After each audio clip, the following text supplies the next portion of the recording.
dialed an incorrect number. Ty's number keeps on going incorrect, but it's 1 minute to go. Let's see.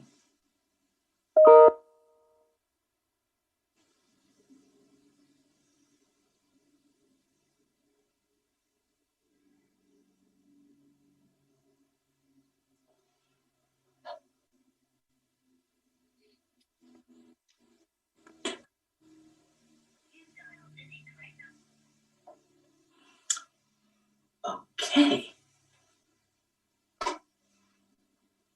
Taiwo, we're meant to be live. It's 3:30.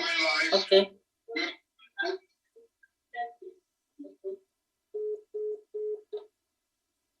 Okay. Hello, everybody. Welcome to Leadership on the Hot Seat.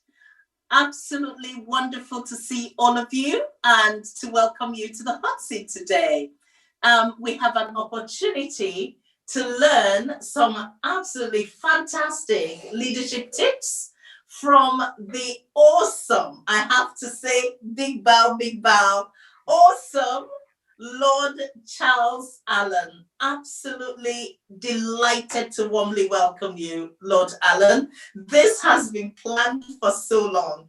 I'm so delighted that you have made time from your very, very busy schedule to speak to all the peoples who tune in from Nigeria, from Zambia, from America, and all of Wales, people in London. You are live to the world, Lord Allen. Welcome to the Hot Seat.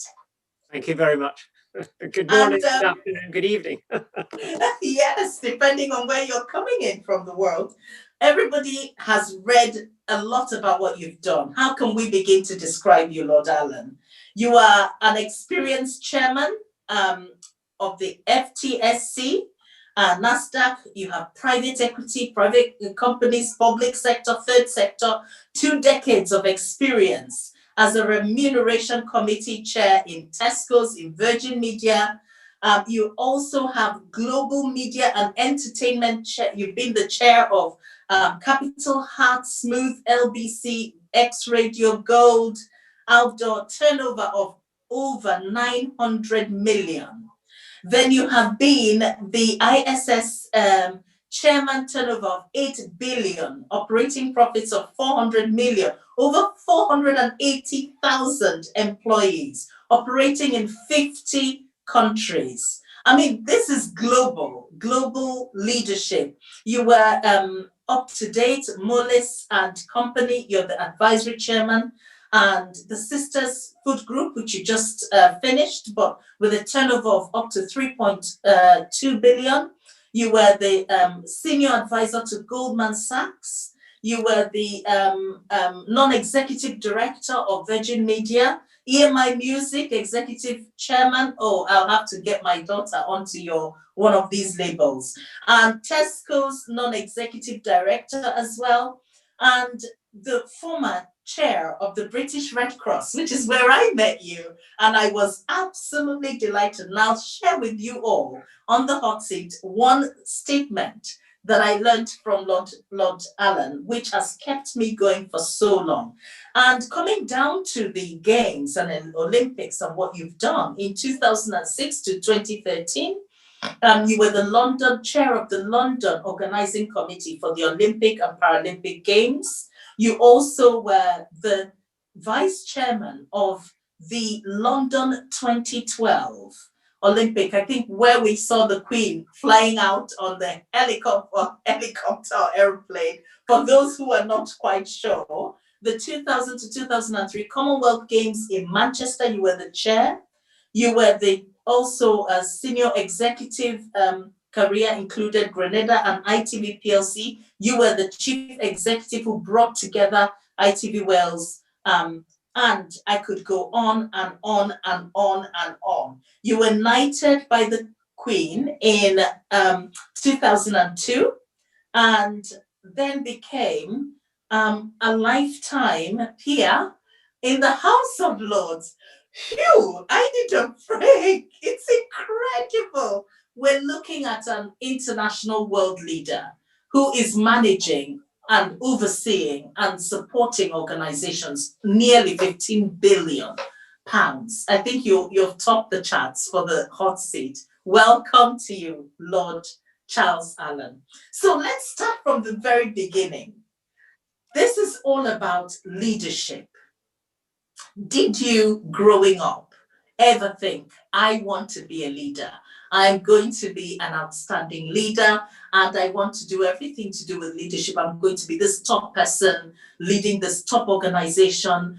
I will one day chair something for the Prince of Wales or Prince Harry, because I know that you're taking over chairmanship of the Invictus Games in 2021, July. You're going to be working with Prince Harry. It's incredible. Did you see yourself growing up in these roles? I thank you for that, an amazing introduction. And what I loved working with you is you brought such energy to the boardroom, and your personal energy was infectious. No, I didn't actually. My dad died when I was 14. We came from very humble beginnings, and I was in Afrikaans, they call it the lak lameki, the late lamb. So my sister was 19 years older than me, my brother was 14 years older than me, and I was the unexpected baby. And therefore my father died and we had nothing. My mother had to go out to work for the first time in life, went into the dining rooms of British Steel serving the directors. And that's how I got my first job. Basically, she overheard them, what was then called the personnel director, talking about a particular new scheme, which was an apprenticeship scheme. And as she served him his pudding, she said to him, "Oh, Charles is a bright young boy. Maybe he could get an interview." And basically, nepotism was alive and well in those days, and that was how I got my first job in business. And they trained me. I qualified as an accountant with them, and I say the rest is history. But that was my mother serving his pudding got me the job. That is incredible, Lord Allen, because I'm sure many of our listeners are thinking, how do we even begin to start this leadership journey? So tell us your own journey from the humble beginnings, and having lost your dad. Many of our listeners, especially some of our regular listeners, I know some who have also lost parents very young and have been really adversely impacted and really impacted in terms of their ability to move forward. For some of the young leaders who are aspiring leaders, can you share some of your journey? How did you engender this attitude in yourself to say, yes, I can be that leader, I can lead from the top? What were the things you had to do? I think it sounds maybe a negative, but in some ways it was the fear of failure rather than the need for success that drove me. I literally had the sense that, my goodness, how am I going to get out of this? We had to move to a house that wasn't our home. We went to council properties and whatever. But actually, in some ways, that was the motivation. And never forget that fear of failure, but actually turn it into a positive as such.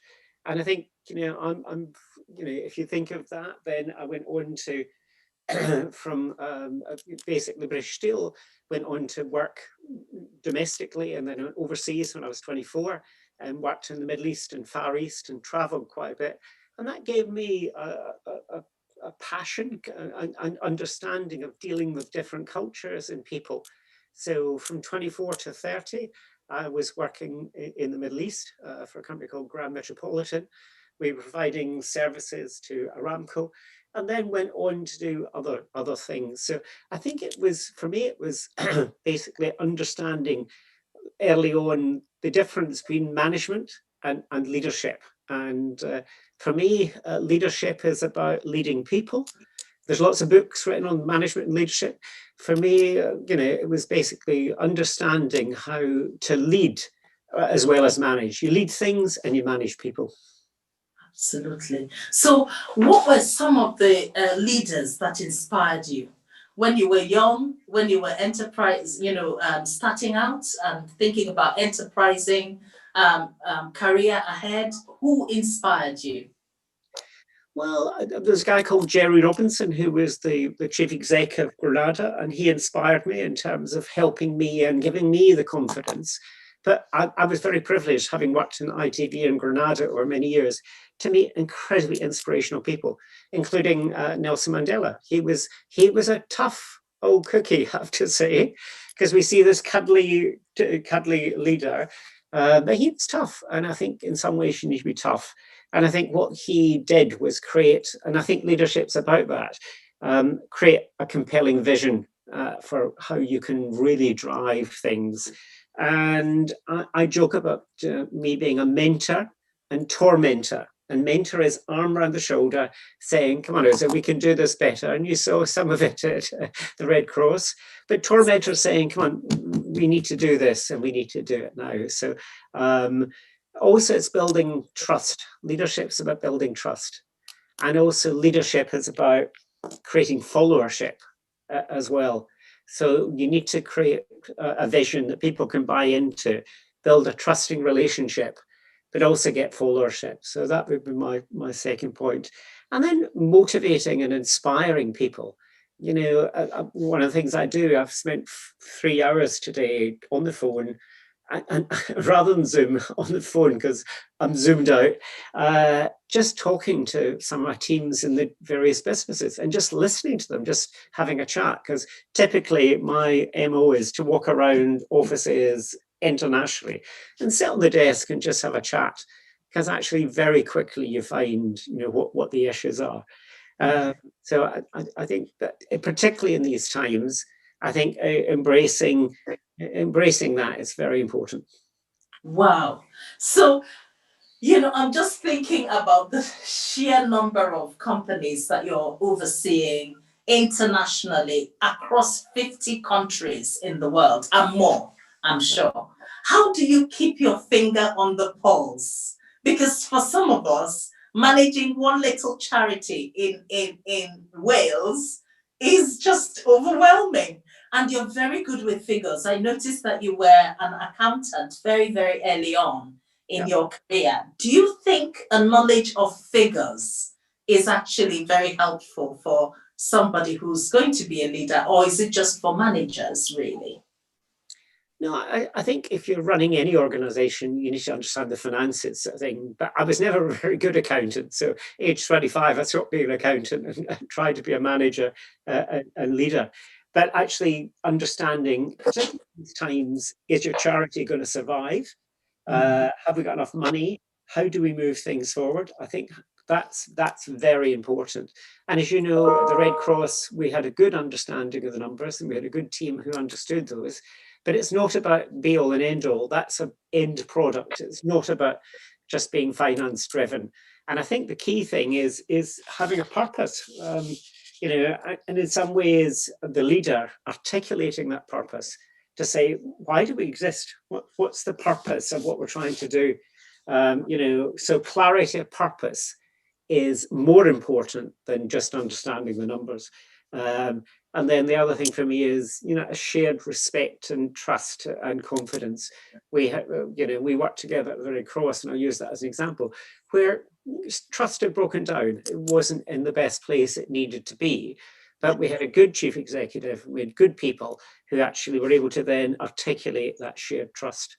And I don't know if you remember one of the early meetings, I spent 100 days when I came into the Red Cross, just talking to people and listening.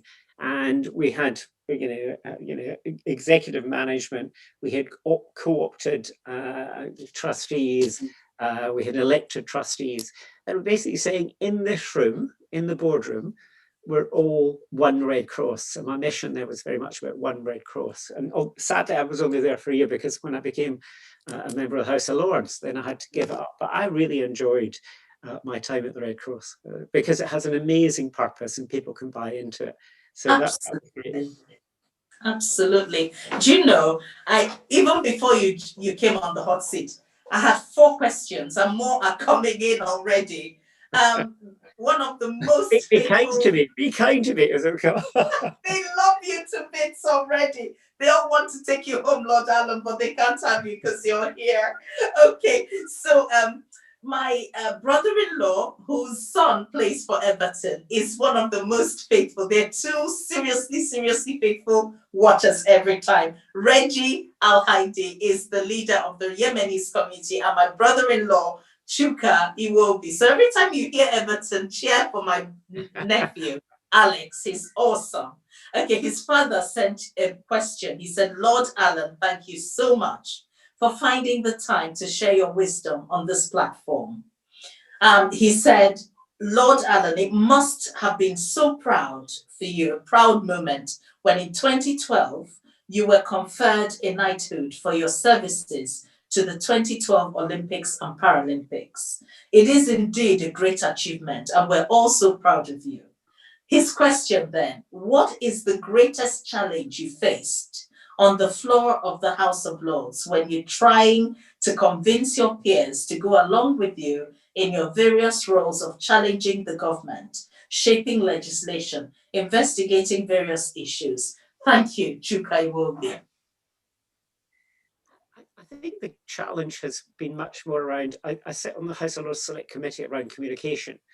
And one of the biggest challenges we have is diversity and diversity of thinking. The review that we're doing currently is about how do you get, how do you optimize journalism going forward, and actually avoiding fake news and all the diversions that come with that. So I think one of the challenges is creating legislation and creating diversity of thinking and ensuring that isn't something we're ticking a box on. It's real. And I genuinely believe in diversity. And I don't just mean male, female, ethnicity.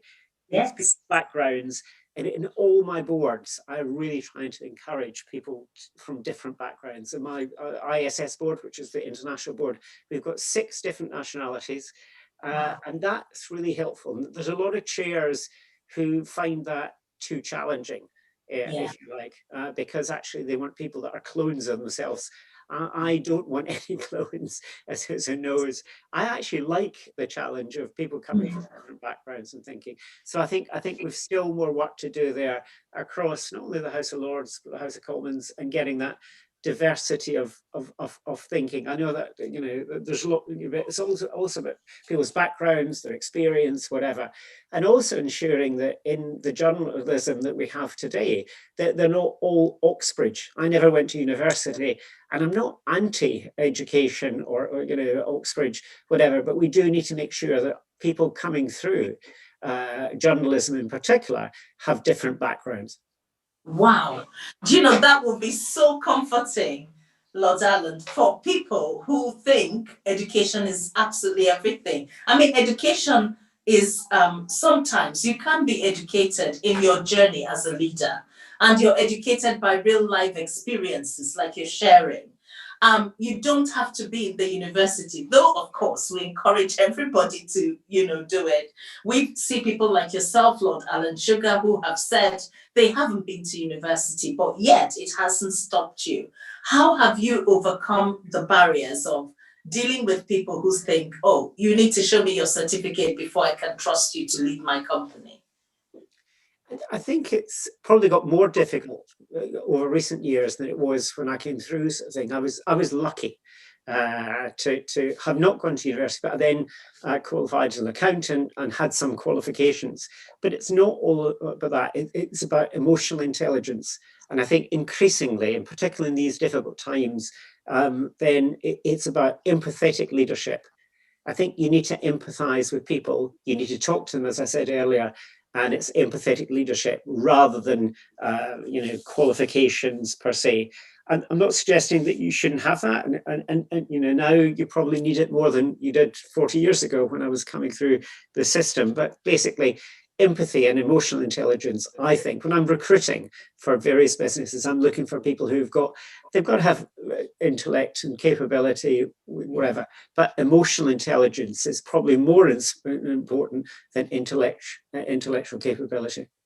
Well, do you know, Lord Alan, I was so drawn to your leadership when I was a trustee at the British Red Cross. And I know some of our co-trustees like Lady Lamport and Sir Nick is watching, and Stella, Your vice chair, they're all watching. But and some of your staff then, in the organization. And I remembered one thing that you left with me was so strong and has really influenced how I treat the people that work with me. I'm hoping it has. I'm sure they probably tell me I failed woefully, but I'm hoping it has. You made a statement which I'm not even sure if you remember making, but you said a true mark of leadership is to have an equal measure of cheer and challenge. Do you remember you said that? Many times, many times. And an equal measure of cheer and challenge. And it is so vital that we do that. Now, Reggie Al Hadi is from the Yemenis community, sent 2 questions. As vice chair for the London Olympics 2012, what was it like to be involved in the 2021 Olympic bid and the challenges that you faced? Or 2012 Olympic bid, and the challenges you faced, second question, how did you overcome the digital issues with joint venture of Grenada teaming up with Carlton and Sky? So he was asking, the first question, as the vice chair of the London Olympics 2012 bid, what was it like to be involved in the bid for 2012? What did you have to do to pull together that mammoth feat? How did you make these decisions? And then again, how did you overcome digital issues with the joint venture of Grenada to team up with Carlton and Sky? Thank you, Reggie. Yeah, thank you. 2 very different questions. I think the biggest challenge was that nobody thought we could do it. My dearest friend, Tessa Gill, passed away 2 years ago. And when we did the Commonwealth Games in Manchester, we had, over a glass of wine, I can tell you, said, we really should go for the Olympics. We really should go. And nobody believed that we could do it. And we were able to convince Tony Blair to support us. My other friend, Gordon Brown, was never supportive, I have to say, didn't want to put the money in. And in some ways he was right, because it was always going to cost much more than we all thought. But actually it was, could we do it? And having been involved with the Commonwealth Games in 2002, we'd never put on a successful multi-sport event. We'd had Pickett's Lock, we'd had Wembley, our sporting experience was actually pretty poor. And that was, to me, the challenge. The challenge was, how could we prove them all wrong and bid for it and get it right? And therefore that needed commercial support. And one of the roles I played was, how could you create a strategy that got commercial support? And it was, when we did it, everyone said, oh yes, I was always very supportive of the Olympics. I can tell you, plodding around the city, getting companies, including people at BT who came on board, who did a great job, getting them supportive was quite a tough challenge. So it was getting the right vision and creating a purpose. Because this was about, the regeneration of East London, and the same as Commonwealth Games, the regeneration of East Manchester. Very poor, very deprived areas where this would be transformational. So the fun bit was basically, against all the odds, getting people to support us. And Tessa Gill was amazing. And I miss her dearly, I think, because she was really inspirational in making that happen.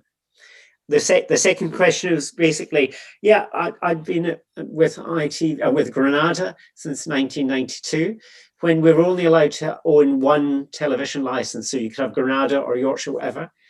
I lobbied heavily to create a single ITV. And one of the disasters in my career was I woke up, well, I didn't wake up, I had a phone call at 8 o'clock one night to say the 2 players that were left, Carlton and United, basically were going to come together and we'd have been marginalised. And I had to then find a way to say, how do I stop them coming together, but allowing us to basically either buy Carlton or United? And that's what we did. We actually were able to persuade the regulator that we could buy either of them and move things forward. So it sounds a bit technical, but actually it was an important step to actually then Grenada becoming ITV. And that was an amazing achievement to actually say that we were able to create a single ITV. That's incredible. Well, people are cheering for you, led by Reggie, who asked the question. And all the Yemenis community in Wales are cheering for you right now. They said, what an incredible job you did to visualize that bid, to visualize it and begin to do the work to pull it together and actually secure 2012 Olympics. I think we need a statue of Lord Allen whilst he's still alive, please. This is incredible. I'll be one of those. I hope I'm going to be alive for a few years. That's what I'm saying. They need to install that whilst you're alive so we can have the real person and the statue together, take a picture. Often people are given flowers when they die. I prefer that we do it when people are alive. So there's so much coming through. We want, there's one question that's come through. And they said, they're asking you, what are your top tips, top 3 to 5 tips that you would give to any leader today? What are those qualities that you think a good leader should have? 2 different questions. What are your top leadership tips, and what are the qualities you think a good leader should have today? I think the most important thing is to be authentic.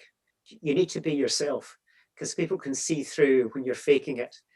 So as a leader, you know, you are a mentor and tormentor, but you need to be authentic and be yourself.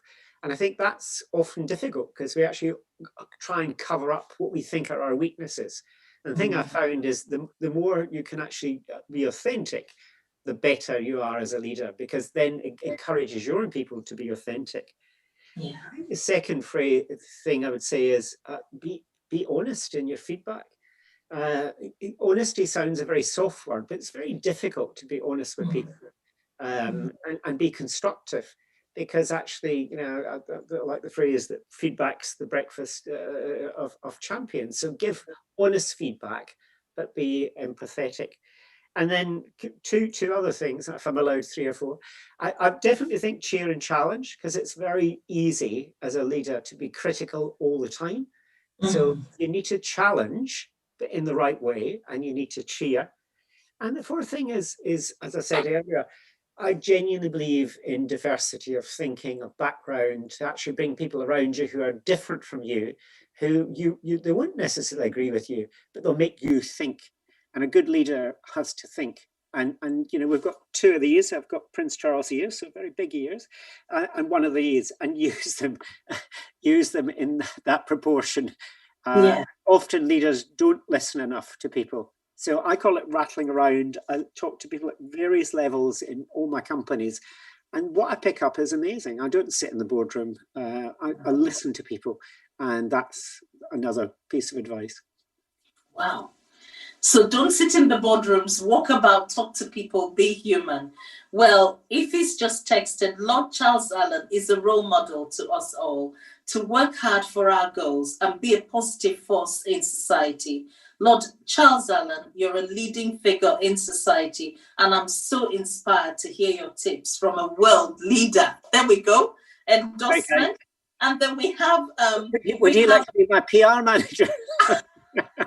Ify, you must become Lord, go and talk to Jill about taking over her role of being shadowing Jill Sharp. Yes, absolutely wonderful. We've had a message from Nigeria, and they're asking you, with the challenges of the Nigerian country, the challenges of leadership in Nigeria. You've mentioned that you came originally from South Africa. What are the tips that you will give to leaders in Nigeria to encourage integrity and purposeful leadership?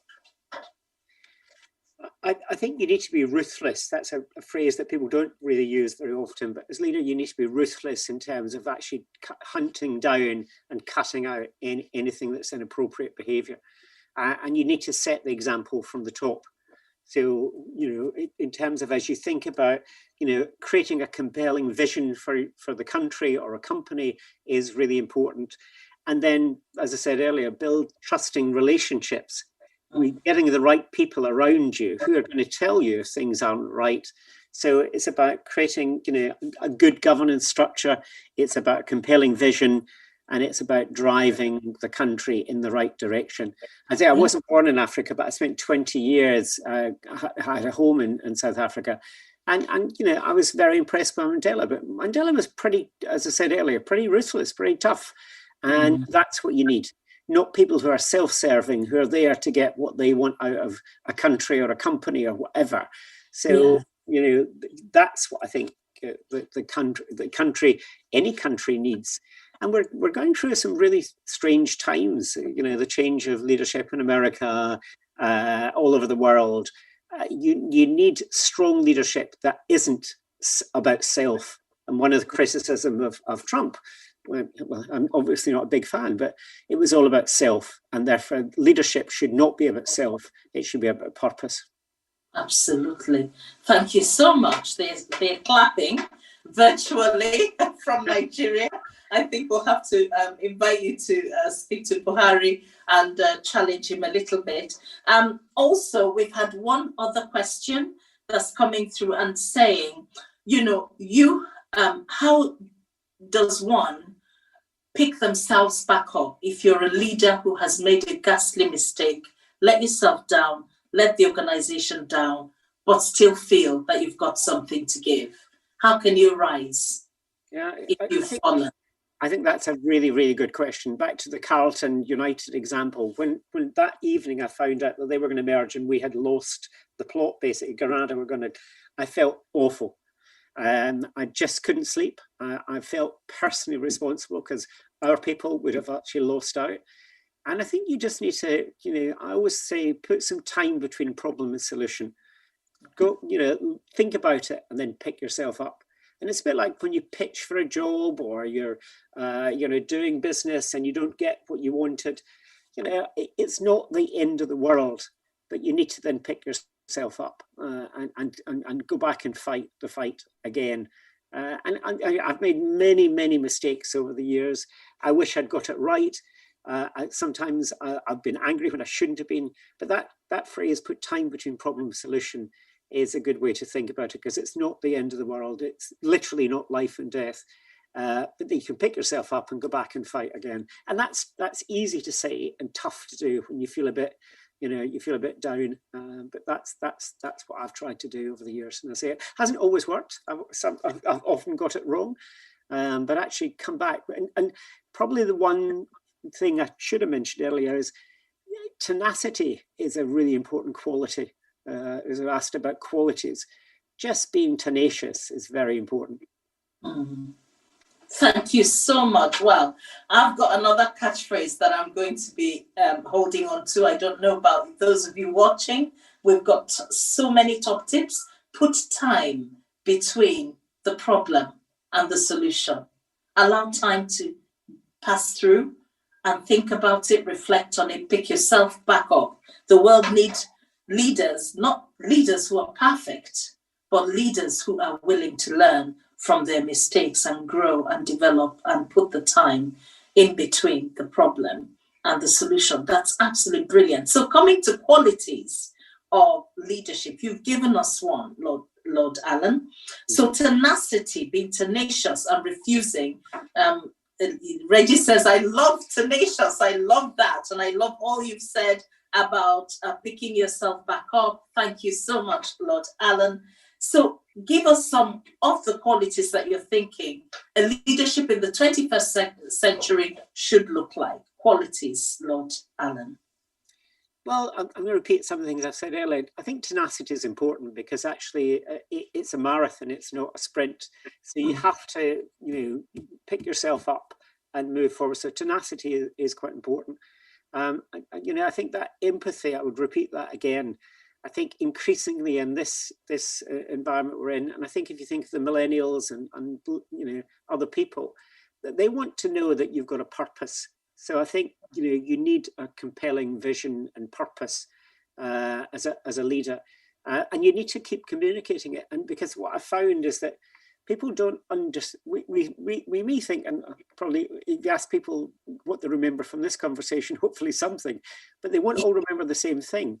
So That's true. that quality of communication and repeating it again and again and again, and as Peter Mendelsohn said, until you feel sick, you need to keep repeating it, but also use different phrases, because there'll be a penny dropping moment for me when you say this, or the penny dropping moment for somebody else who says that. So I think communication is really important. And I think the third thing is just around, we're all quick to fire off emails and things. Just be thoughtful about how that's going to land. And I one of the lessons I've learned is when I've sent a negative email, it's always been a mistake. So in terms of, talk to people, because you never know when that email lands, lands on your desk, or you may have just had bad news about your family, whatever. So just be thoughtful about people, particularly, and I think it's heightened by these circumstances.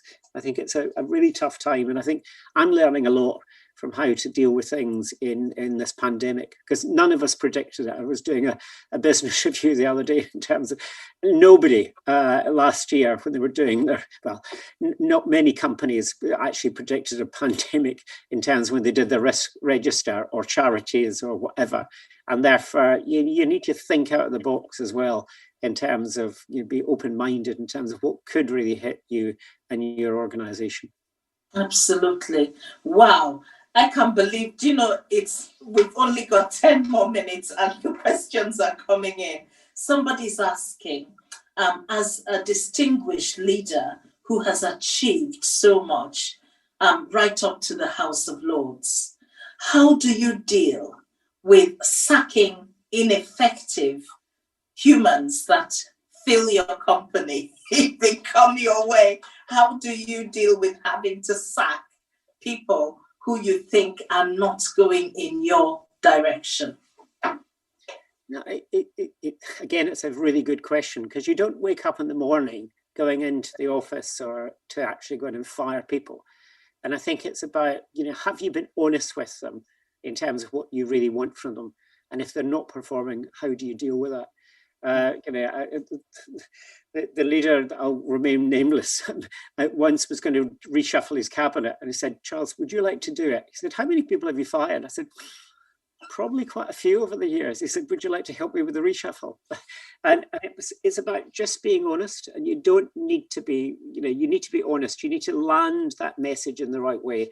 And a lot of the people that are my friends now over years, I've fired, because actually they know they're not doing a good job, and you probably haven't been clear enough in terms of what you want them to do. And I think I was reading something just today, and Corn Fernie have just done a report in terms of doing it in a pandemic is even worse. Yes. Because people then have lots and lots of excuses. I'm working from home, I've got family issues, whatever. But at the end of the day, as I say, brought up in the steel industry, I remember that we didn't fire people, and we should have done, in that environment. We had a pub on the corner called the P45 Arms, as if you're old enough to know what P45 is. But literally every week somebody was being fired, and we should have made tougher decisions earlier. And that's influenced me to actually say, you have to do the right thing for the bulk of the organization going forward, rather than necessarily that individual. But you need to be hard on the issue and not on the person, because often you've put that person into that role and you got it wrong. They didn't have the knowledge, skill, and experience to do the job, and therefore you need to take personal responsibility. And don't nickel and dime them.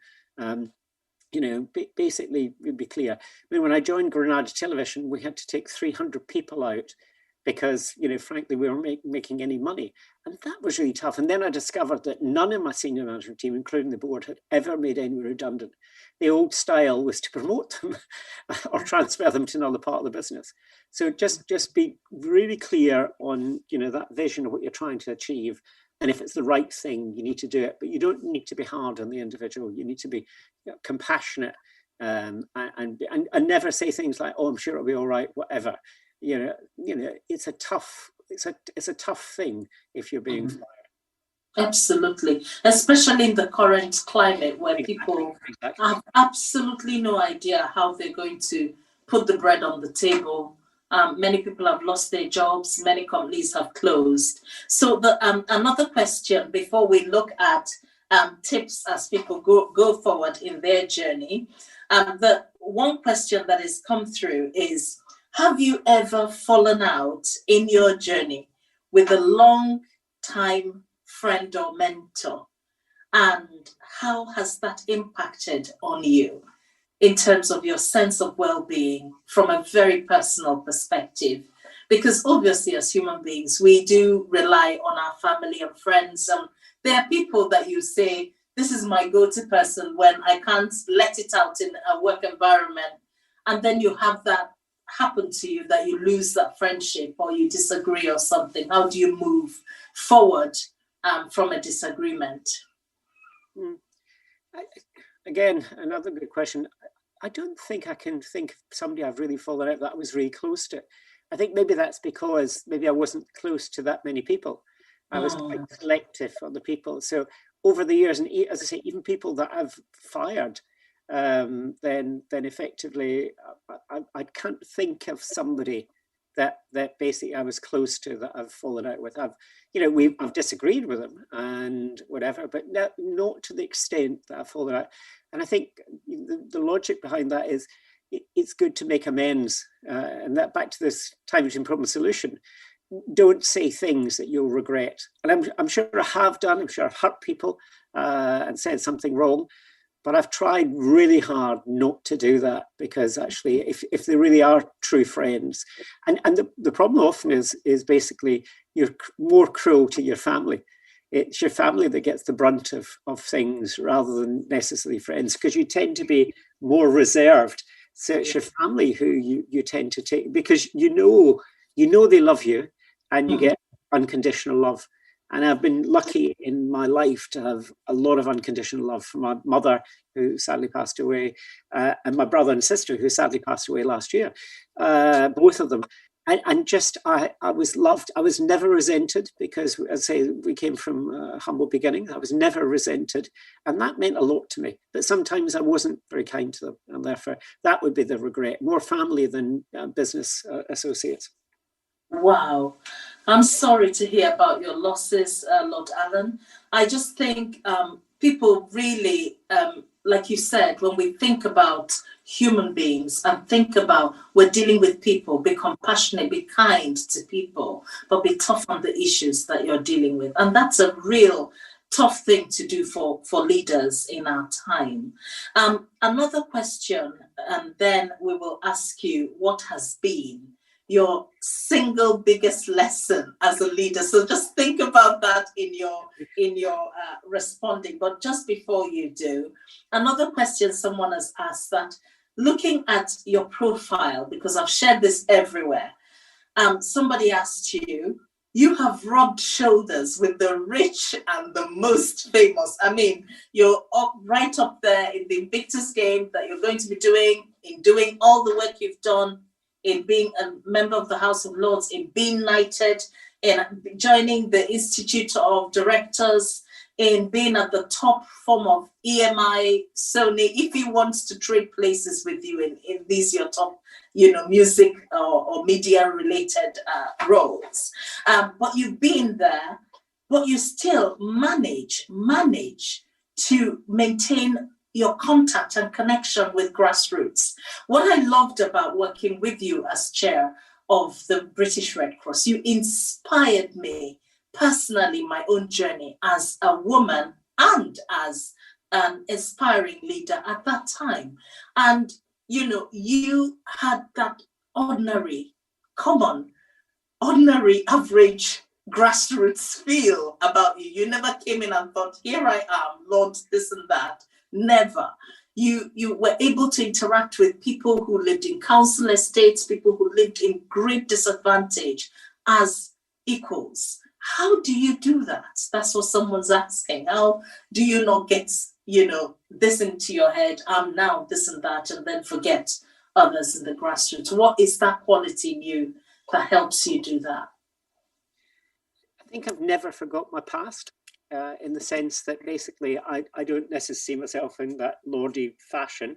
I remember living in a council house and my mother bringing food home from the canteen. It obviously over catered, but we always ate rather well. It wasn't leftovers, say, good fillet steaks, whatever. I've never forgotten that. And I think just the ability to rattle around, as I call it, and you really understand what it's like to look at it from that perspective. I think I've done a couple of things that were really interesting. I did, for my sins, I did something called The Secret Millionaire a few years ago, Channel 4 program. Oh, yes, yes. And that was really fulfilling in the sense, because I would never do documentaries when I was at ITV, but actually being on the street was really interesting. You know, you thought, there but the grace of God go I, because I met people like me who could have been doing what I'm doing, but they were actually on the street. And I've never forgotten that sort of binary approach to life, sort of thing, because we just don't know. It could have been alcohol, it could have been drugs, it could have been whatever. And that was really, really powerful. So I found it a really interesting experience, and still involved with the charities that I got involved with then. That's great. That's really wonderful. Charles Allen, you and I have to visit Nigeria and do one of these, your Secret Millionaires there, and transform somebody's life. I've got to invite you to that when you can get time off from your numerous international companies. Now, Reggie has asked you another question. He says, sorry, I'm just enjoying your talk too much. But he said, what is the highlight of your career to date? Now, that is linked to what the final question that I had for you. What do you think is your significant biggest achievement? Because many of us look at your profile and think, oh, he's a member of the House of Lords. Oh, he's a knight. Oh, he's this, he's that. He's led this, he's led that. But in your own words, Lord Charles Allen, what would you say is that thing that you believe you have done that you feel most proud of? I think you would look at business and say creating a single ITV would be the highlight, but it wasn't actually. The single highlight was actually us winning the Olympic Games, being in, there, and the highlight was also hugging David Beckham because we had won the Olympic Games. So winning the Olympic Games, and then the other highlight, which was great fun, was being the mayor of the Olympic Village. I spent a month in a single bed in the Olympic Village and getting up at sort of 6 in the morning, going to bed at 3 o'clock in the morning for 3 weeks. It was just amazing. And the inspiration I got from, and that's why I'm involved with Invictus, not just the Olympics, but the Paralympics. Here are people who had amazing disability, or as I call it, amazing abilities. And seeing how they handled that was just truly inspirational. And hearing their stories about how they got up in the morning, getting out of bed was difficult. And I don't even remember, literally the day after we'd won, we had the London bombing, and there was a real sense of a real high and a real low. So that juxtaposition of, amazing high and amazing low, and thinking, my goodness, in some ways this linked to us winning the games. Clearly it wasn't, but those are key memories in terms of the career. And strangely, it's not the business career, it's actually more of those personal things where you think, gosh, we achieved something that we never thought we could achieve. Because I believe that, inspiring people to do what they don't even think they can do is what leadership's about. Whether it's, as you've done, going on to other leadership, going on to other things, inspiring people to do more than they think they can do, I think is so worthwhile. Absolutely. Wow. I don't want you to stop talking. I just wish we could keep you here, but I know you have other things to do. There's multiple claps being sent to my chat from all over, from Nigeria, from my friends in the States, those listening from Wales, people in London, they have seen it. Reggie's clapping. He said, "Say the Yemenis community are clapping." My brother-in-law, Mehala, is clapping, and also my husband Andrew sends you his love, and my son Chuka. All of them are cheering you on, as you know. I cannot let you go without saying, give my warmest love to Michael. Tell him that next time I want him to be featured as well. And also he said, Reggie's messaging like mad. Wow, what an incredible interview. Thank you so much, Lord Charles Allen. and he's been doing Big Love Hearts. There we go. So please give all our warmest regards to Michael, and for all the support through the years. I want to come and visit sometime. And honestly, I'm sure that there will be another opportunity where you can squeeze out some time to come back in the future and tell us how the Invictus Games are going and how your work with Prince Harry is going. And also give our love to Meghan Markle. We all cheer her on as Black women. We're very, very proud of all that they are doing. So I'm sure you will join me, world, to say a massive, well-deserved and resounding thank you to Lord Charles Allen, CBE, and of Kensington, I dare say. And just want to say, we couldn't have wanted a better interview. You couldn't have inspired more of us. Next week, we're going to be seeing an interview with a woman who has broken molds. She's had a statue of herself while she's alive in Manchester, and she is the Deputy Lord Lieutenant of Manchester, and her name is Professor Erima Bell. So she is the December speaker, and once again join me to say a much deserved and warm thank you, Lord Charles Allen. Have a lovely evening. Thank you very much. Thank you. Thank you.